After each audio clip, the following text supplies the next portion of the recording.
Moi drodzy, jeżeli nie rozpoznajecie tej gry, to... No to ja nie wiem.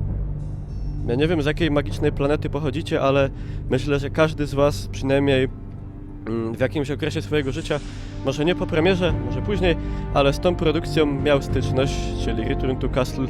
No, generalnie to się powinno wymywać Wolfenstein, ale wiadomo, że każdy i tak gadał Wolfenstein, albo Wolverstein, przynajmniej umie. I moi drodzy, co się z tym wiąże? Słuchajcie, dzisiaj o godzinie mniej więcej 20, może być 15, może być trochę wcześniej, ale generalnie nie będziemy... No nie, godzina 20, umówmy się o godzinie 20, na moim kanale Hitbox będziemy całą tą grę przechodzić.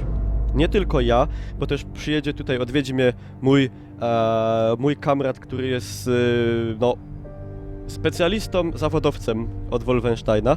Także wedle jego założeń po jakieś 4 godziny powinniśmy tą grę skończyć na poziomie trudności, moi drodzy, I am Death Incarnate, czyli najtrudniejszym, no.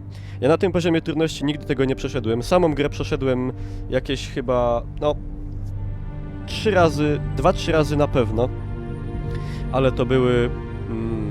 ale to jest odległa przeszłość. Także moi drodzy, będziemy grać. Będzie naprawdę super zabawa, bo to jest według mnie, to jest klasyk nad klasyki. To nie można być graczem i w to nie grać było. Także moi drodzy, bardzo gorąco was zapraszam. Dzisiaj na moim kanale Hitbox o godzinie 20 będziemy grać, będziemy się bawić, będziemy sobie wspominać, będziemy się śmiać. Oczywiście link do Hitboxa macie pod filmem w opisie. A ja jeszcze też w wiadomości tej pod spodem googlowej wam go wrzucę.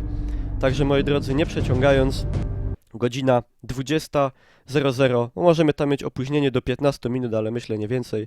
Widzimy się, moi drodzy, byćcie, bo będzie naprawdę mocno. Będziemy całą grę przechodzić od początku do końca, ale też to będzie nagrywane i zamieszczane na YouTubie. Także no, byćcie.